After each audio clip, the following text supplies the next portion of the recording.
Before we get started, I just wanted to point out I finally lined the plushies up so there isn't a weird gap on the wall there. I finally got it right. Plus, there's a new Silas Meow. Well, I call him Meowless, but officially he's called a Silas Meow from Love and Deep Space. That was my boyfriend's Valentine's Day gift for me. I love him. He's one of the new crown jewels of my collections. And of course, Karomi is hanging out with the hot dragon boy, uh, as you do. But yes, I finally, in one of my previous videos, I was like, maybe someday I'll learn to actually put them down towards the end of the bed to fill the frame. Well, I finally filled the frame properly. Good for me. I've been trying to film this video 4 days. I spent 2 hours recording on Thursday, and I wasn't happy with anything that came out. I was getting ready to do it on Friday. I just finished doing my makeup when I got a call from work asking if I could come in hours early. So, like, that filming was out. I worked all day Saturday, so filming was out then too. And now it's Sunday. And I tried so hard to record earlier in the week so I wouldn't have to record and edit on the same day. But here we are, and now there is so much noise in the house and outside that, like, I'm having a hard time focusing. Okay. I finally filled my background properly. I finally am sitting down to do this, and I finally think I know what I want to say. Hi, if you're new here, I'm Song W. Erickson, and a few years ago, I started publishing a fantasy romance series called Calidus Chronicles. Aren't they pretty? And so today I want to talk about why these books aren't available anymore. Right now. Why they're not available right now. If you've been following me for a while, you kind of know bits and pieces of the story, but for kind of my own sake, and just for the record, I wanted to sit down and do a video. And like this whole channel, again, if you're new here, this whole channel is just kind of me talking about what's on my mind, and especially processing some things I've been going through in the last year or 20, quite frankly. But yeah, so let's talk about my books. Really quick, I'll just say, so like, what is Calidus Chronicles? It is, like I said, a fantasy romance series. It's kind of Disney Princess meets Bridgerton meets Game of Thrones. So it's Disney Princess magic and aesthetics with political intrigue and lots of romance. And I love this series. I'm very proud of it. Like I mentioned on Thursday, I sat down for 2 hours just trying to record this video and not really being happy with what I recorded. But one thing I was reminded of is like, oh my god, I love this series. And I think I actually did a pretty good job with it. But we'll get there.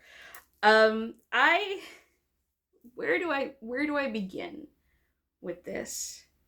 Because I think I was 9 or 10 when I first discovered that when adults asked me, what do you want to be when you grow up, my answer could be an author. Like, that's when I discovered that was a possible answer. That was a thing you could do. And from that day, I was like, okay, that's what I'm going to be. I'm going to be an author. And I've been writing ever since. And technically I was writing even before that. And I held on to that goal that I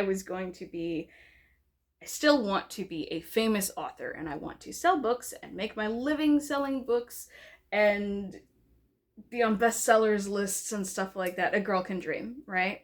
And that is another reason why I'm doing YouTube. But don't get distracted, Song. Let's stay focused. So I started learning how to write. I started writing more stories and working on trying to come up with an idea for a book. Common tale, but true.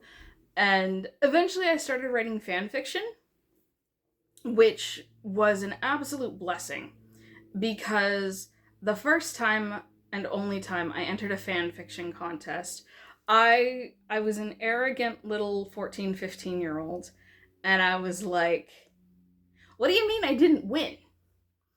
And so I started joining fanfiction writing groups, and I found a couple critique partners, and I was like, tell me how to get better. And they were like, okay, well. And I will just say I had a lot to learn about writing at that point, but I got some really good critique. It was very thorough, but it was very good, and it was very constructive. That's the phrase. It was very constructive critique. And so I started reading books on writing. I started practicing more. I started putting out more fan fiction. And I just kept writing, and I kept pushing myself to get better. I went in and out of fan fiction for a while. It's like I was trying to write original stories, but like none of them really worked out. And part of that was because of stuff that was going on in my real life, and also trying to write within the constraints of trying to write fantasy among the constraints of an extremely religious home where like anything with magic is bad. But like knowing that I wanted to write fantasy and not being able to get away from that. And there are certain sects of Christianity where it's like, if you write characters doing bad things, that's you doing the bad things. And so that was kind of difficult to work within, and it made developing characters and plot lines kind of difficult.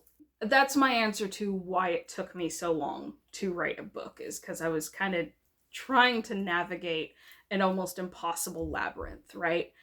But I kept going and kept writing, and eventually I started writing fan fiction for Rise of the Brave Tangled Dragons, which, if you don't know, then you must be new here. But it's a crossover between Rise of the Guardians, How to Train Your Dragon, Tangled, and Brave. And I loved this fandom so much. Like, one of some of the happiest times of my life are when I was active in this fandom. I wrote I wrote a space opera called Among the Stars that was a Jack Frost and Rapunzel story.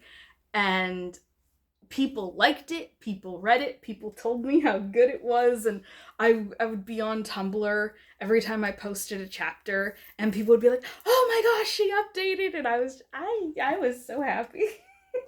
I was just so happy with that, and that was amazing. And eventually that ended, and eventually the fandom started to end as well. But in 2014, for my national novel writing project, I started a new fan fiction. And this one was more Hiccup and Astrid focused, and it was a superhero story called Stormfly. And I wrote part of it that November. And then in January of 2015, I started posting it on fanfiction.net because I'm old. And little did I know, but someone started reading it that first day I posted on January 5th, 2015. And I did not realize until much later how important that would end up being. I was posting Stormfly for a while, but I kind of wrote myself into a corner and got really bad writer's block. So I ended up kind of abandoning the story. In 2016, one of the readers reached out to me and said, "Hey, I really like your story. I also write stories. Do you want to take a look at mine?" And I was like, "Okay, I'll take a look." I'm simplifying things. If he watches this, he's going to be like, "It was not that simple. Come on." But yeah, he was like, "Will you read my stories?" I was like, "Sure." And I read it. And we started talking about characters and storylines. And eventually we were kind of like, okay, fan fiction is fun, but let's focus on these original characters. And we have been doing that for almost 10 years. We're now dating. Because we spent so much time developing these characters and all these different stories and universes that we were like, okay, well, I can't really share you with anyone else, so we might as well make it official. And yes. So that's the boyfriend who sent me the Meowless plush, of course, because I only have one. It took us like 7 years to get together, so that came much further down the timeline. But, you know, as we were working on this stuff, and I'm trying to figure out what to do with my life, because going through the last 10 years have just been rough altogether. But I was like, well, we have all these characters, and I still want to be a writer. What if? What if? And I talked to him about it, and he said, do it, because he knows this is what I want to do. I think that was in 2018 or so. And I started playing with different ideas. Because here's the thing, we have a lot of different universes, a lot of different characters, and just all these different ideas we've played with over the years. So I started playing with some of them, and I'm like, okay, what would actually work? What do I actually want to write as a story with a full plot and all that? I had a few false starts, had a few people who just, I would show them rough drafts and they were like, not that interesting. Okay, fine. Finally, July of 2020. It took a while, but again, I had a lot going on. July of 2020, I was like, okay, where does it actually start? If I want to tell the story of these characters, where does it start? And I'm like, well, with the character who I often joke is the center of the universe, right? And so I started writing a short story, which was a thief running from the city guard and stumbling into the shop of a sorcerer / political consultant. And he protects her from the royal guard, and they end up having lunch together and getting to know each other a little. And that, I was very happy with how that came out. And so I sat on it for a couple months. I'd go back and forth, polishing it up. And about October, I was like, I just realized January 5th, 2015 was when I posted the first chapter of Stormfly. And then in October of 2020, I sent out a tweet like, look, if I start putting this story up on my Ko-fi, will anyone read it? I think one person said yes. And I was like, okay, that's all I need. So October 5th, I put up the first chapter on my Ko-fi. There were 5 chapters, so I did weekly updates. I think chapter 3 was about when I finally got cover art, and I still have this as a giant poster on my wall right there. This is Heather, and this is my thief. She is not the center of the universe. This is from a few years ago, but this is Hammond. He's the center of the universe. He's also on the front cover. Hi, Hammond. I post the 5 chapters, so I finish in about early November, and people really liked it. I'm not saying I got a lot of readers, but I was self-promoting to like the artists I was friends with at the time, and I was like, hey, will you please check this out? I think I got maybe 15, 20 readers on that first chapter. And several people came back and were like, hey, when you asked me to read this, I didn't expect it to be good. But I actually really enjoyed this, and this is actually really good, and you should keep going. And so I did. After the first 5 chapters, I had to step back for a few weeks and go, fuck, what happens next? And again, I had a few false starts there, like, oh, I'll start with this character. But then I'm like, no. In the last chapter of the first story, which was called The Black Rose, Hammond mentioned his younger sister, Adis. So the next story will be Adis and a couple of her friends talking about the ball that everyone is getting ready for. And then we'll go into getting ready for the ball, and then the actual ball, and then that leads into the summer solstice festivities, which leads into the sexy gladiators, which leads into another party, and that's the book. That's volume 1. No spoilers. When I started describing it the other day as I was trying to record, I'm like, no, wait, I actually did a really good job weaving all these elements together, because this is a story that it has a very large cast of characters, unsurprisingly. And there's also a lot going on and a lot of world building. And I was thinking about it and I'm like, no, I actually did a really good job weaving all this together. And I'd forgotten about that. But we'll get there.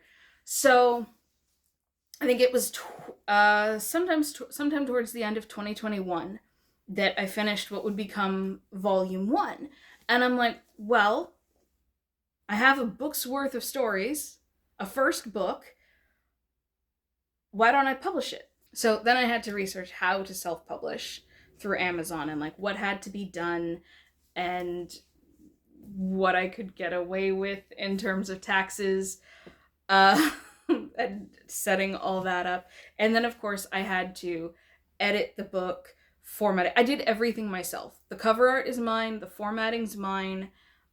I did all the editing. Like, my boyfriend beta read, but I did all the editing myself, essentially. Aside from the fact that, he's my developmental editor and we develop and world build together. All the technical stuff, all the prose, all the actually putting the book together and out, that's me. And that's why my name is on the front. And plus, he's like, this is your dream. Go ahead and just put your name there. And so that's why we've done it that way. And even though it took a year and a half for volume 1 to come out, in the meantime, I kept writing the story and I was still serializing it on my Ko-fi. And I wrote what I thought was going to be volume 2, but I ended up splitting it into volumes 2 and 3. And then in June 2024, I put out volume 2. And I was like, okay, well, I already have the bulk of volume 3 written, so I'll just finish that up, edit it. I can put it out late 2024 or early 2025.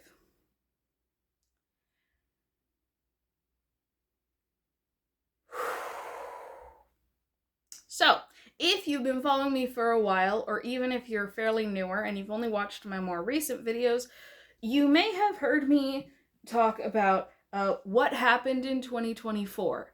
In fact, there is an entire video on my channel called What Happened in 2024.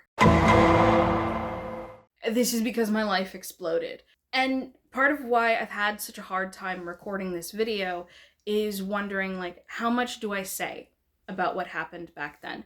And how much, because it still affects me. And this is something I've talked about in other videos, is I've spent the past more than a year at this point. We're coming up on 18 months almost of me just trying to pull the pieces back together. And it's only in the last few months that I've actually started to feel human again. If you want to know about the drama that was happening in the background and all that, you can go watch the What Happened in 2024 video. Be aware, that video is very raw. I have not been able to rewatch it just because it was very painful. And everything that was going on at that time in my life was very painful. I will just say I made mistakes, some of which is tied to the book, some of which is not. Okay, so I was filming the wrap up for this video and I realized that there is something I left off that I do want to talk about. And that is the fundraiser I did between volumes 1 and 2. Before volume 2 came out, I started getting ahead of myself, which, if you've watched my What Happened in 2024 video, you know is kind of a theme of what was going on in my life at the time. Just biting off way more than I could chew and getting overly ambitious. So I wanted a map because the story, the first 2 volumes especially, take place in the city of Calidus, which, as I said, is the capital city of the Republic of Cardea. And I wanted a map of the city. And I found an artist who, from what I could tell, was reasonably priced and did beautiful work. And I was like, I want to commission them. I couldn't afford to do that myself, so I opened a fundraiser on Ko-fi. And since I raised the money very quickly, I did kind of a stretch goal saying, well, can I get money to also do a map of the Republic? Because volume 3 is when we start branching out and going to other places in the Republic. And I was like, I would really like to do a second map. And the money was raised. And I cannot express how grateful I am.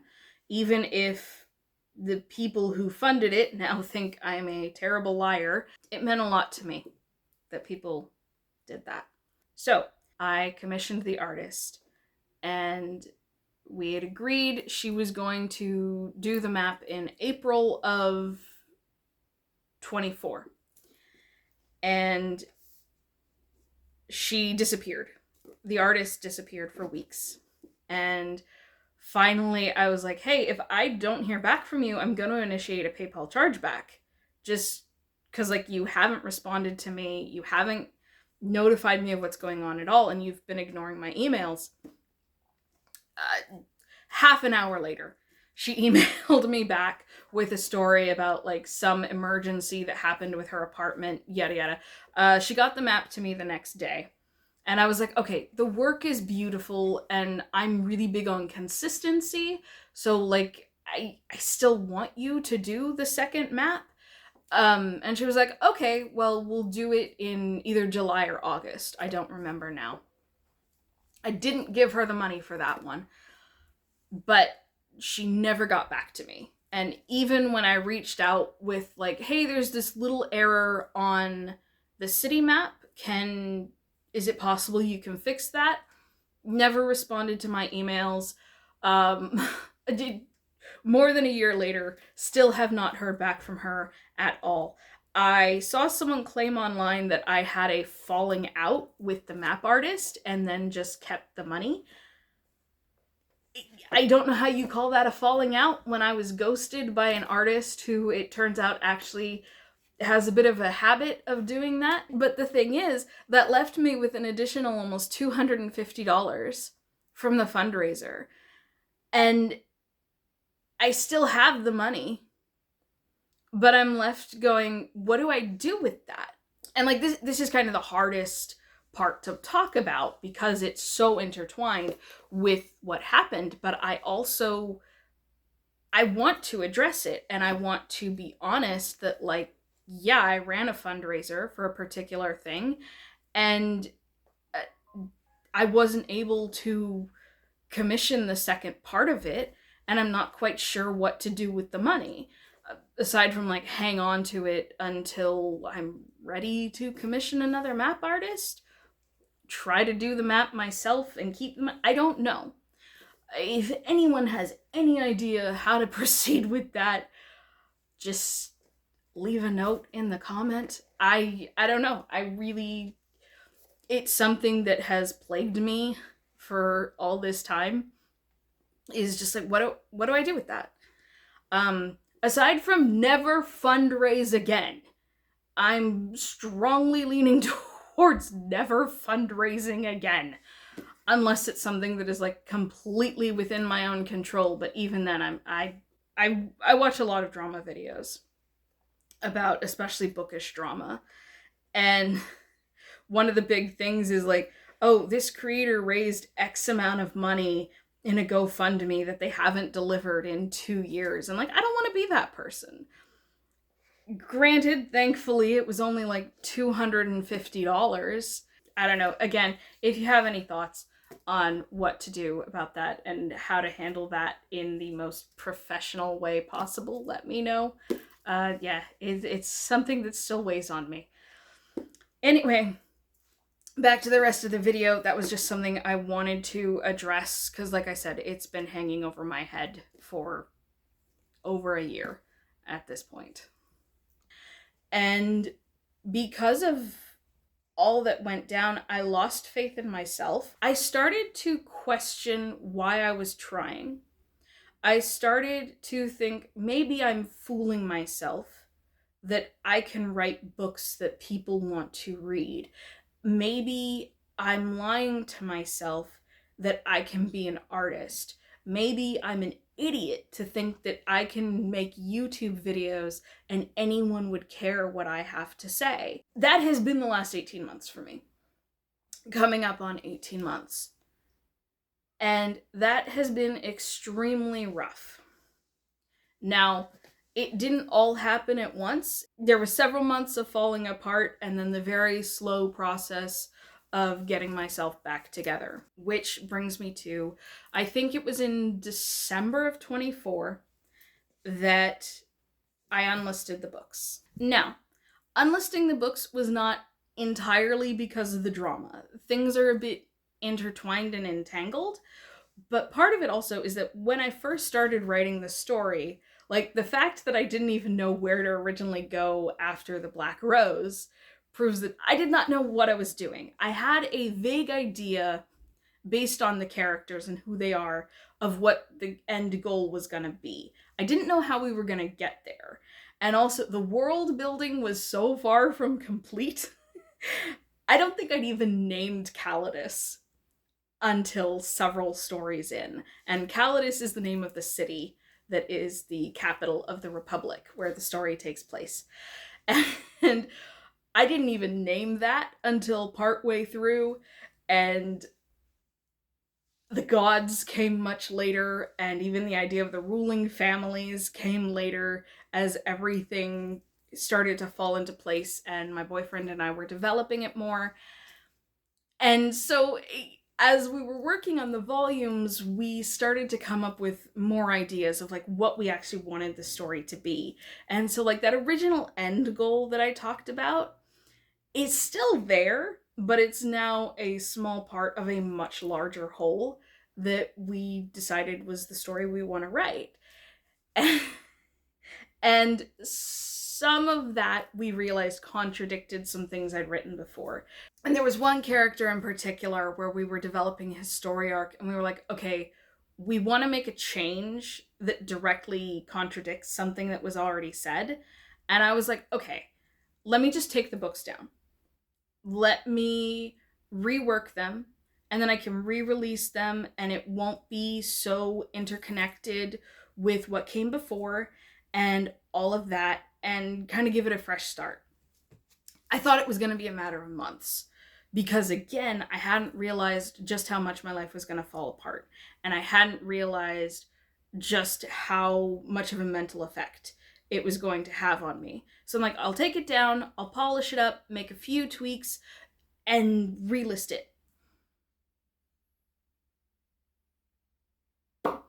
Did I mention that was December of 2024?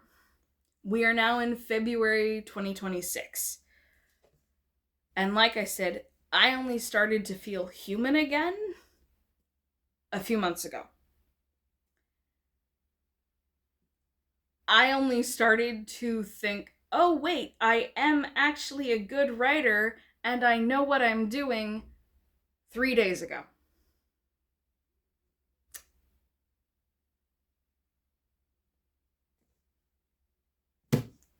And like, there's also the added layer to all of this. And this is where I'm gonna be a bit vulnerable. When I put out volume 1, I was so happy. Like I said, this is something I'd wanted since I was 10. And that was more than 20 years by that point. I was so happy. And I was so proud. I'd finally done what I'd wanted for so long. I put a book out. It was indie published, yes, so it's not like I went through the trad publishing ordeal and all that. I can't do the whole, an editor chose me or whatever. But I put a book out. And it was my dream, and I'd made it happen. And then in the midst of my life falling apart, I took it down. I had to undo my dream. And there are not words to express how much that hurts. It also probably didn't help what I was going through, because then I'm left going, I'm not even a published author anymore. I scrubbed my social media, so it's like I don't even have followers anymore. What am I?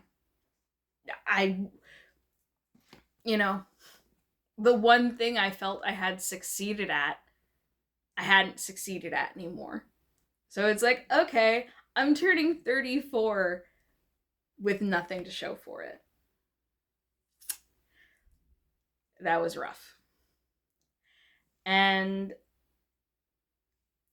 just realizing like I have no faith in myself. Is this worth it? Should I keep going, or should I give up? Do I just disappear and stop trying to write? So at that point, when I have these thoughts going through my head, the practical side of me is like, okay, we need to do something. I knew I had to do something to save myself. Do you remember I had a fan fiction I mentioned that I abandoned? That fan fiction has weighed on the back of my mind for 10 years, just about, and every so often it would come back to me, or people would send me messages like, hey, is there any chance you're gonna come back and finish this? So I was like, okay, I need to write something that I'm not gonna try and publish. I need to write something that is going to be less pressure. And about that same time, I started thinking about the story again, that fanfic, and I started having some ideas, and I'm like, I'm gonna go back to it. I'm gonna go finish that fanfic. Now, I had hoped to have that fanfic done by the end of 2025. That did not happen. But I have set myself a goal and kind of the quest that I'm going to finish writing that fan fiction before I focus on original writing. Part of this is also so I can save money to do the tax identity properly, because I need to set up... It's complicated. I'm not going to go into how absolutely ridiculous the American tax system is, and I'm certainly not going to stress about how different it is from state to state, like the state where I live and the state where I want to move to. It's ridiculous, okay? It is absolutely absurd. The land of entrepreneurship. No, it isn't. Our states wouldn't require hundreds of dollars a year just for you to establish an LLC. I said I wasn't going to go into it, but I hate it. I'll just tell you right now, I hate it. It's so complicated. Anyway, so I've told myself I'm going to finish this fanfic before I go back to working on Calidus Chronicles, which of course means I need some more time. I'm not quite ready to come back to it. I know there are people who want me to keep writing it. There's a few of you left. Sorry, that was a lid of my tea. There are a few people left who are like, hey, I still have the books. Are you gonna... The answer is yes. And the good news is... Sorry. My throat is getting dry. Yeah, I can taste the long end. I hate the taste of long end, but it's healthy, so I keep using it. So yes, that is the rather extensive story of why Calidus Chronicles Volumes 1 and 2 are not available currently. I intend for them to be available again. It's just going to take me a little while, like I said. To the people who still support me and who have told me that they still are waiting for me to put out the next book and to come back to the story, thank you. Especially in this last year or so, that has meant more than I can possibly express. If you listened to this video all the way through, especially if you're new and you don't know me, thank you. That also means the world to me. If you like my videos enough to stay and check out some others or subscribe, hey, it would absolutely make my day. Yes, like I said, I'm kind of rebuilding a platform from scratch, and I appreciate everyone who takes the time to listen to what I have to say. And I am having, despite complaining about how long it's taken me to record this video, I am having a lot of fun doing YouTube again, and I kind of feel like I've finally found my niche. Part of the reason why I wanted to put this video up now, because I've gone back and forth, like, oh, do I want to put this video up now, or do I want to put it up like once the books are ready and wait until then and turn it into an announcement of, oh, now the next one's ready? Obviously, this is not that. Part of why I'm putting it out now is because, one, the Lunar New Year is in a few days, and I've decided I'm going to clear out and start fresh on a lot of things, and that meant finally getting all this off my chest and talking about it and addressing it. Also, because next week's video, I want to talk about the Age of Scorpius situation. If you don't know, it's been something that's been going down in the bookish drama sphere for a while, and it broke containment from just booktube and stuff like that. I have watched this whole thing go down, and I'm like, every choice you make, it's like you're rolling ones every step of the way. And I just kind of want to talk about it and maybe talk about how some of those things could have been avoided. I know other people have talked about it, and other people have probably said it better than I will, but whatever, it's my channel, and like I said, I talk about things that are on my mind. So I'm gonna wrap this up here. Like I said, if all goes according to plan, that's gonna be next week's video, is just kind of talking about that a bit. Let me know your thoughts down in the comments. Like I said, I'm trying to rebuild a platform from scratch, and comments really help in the YouTube algorithm, apparently, so please comment, and maybe even like the video, and hey, check out some of my others, maybe subscribe to the channel. Yeah, if you do, welcome. Again, I really appreciate it, and I think that's just about all I have to say. So until next time, thank you again for listening. Stay safe, take care, and I hope to see you all again soon. Bye-bye.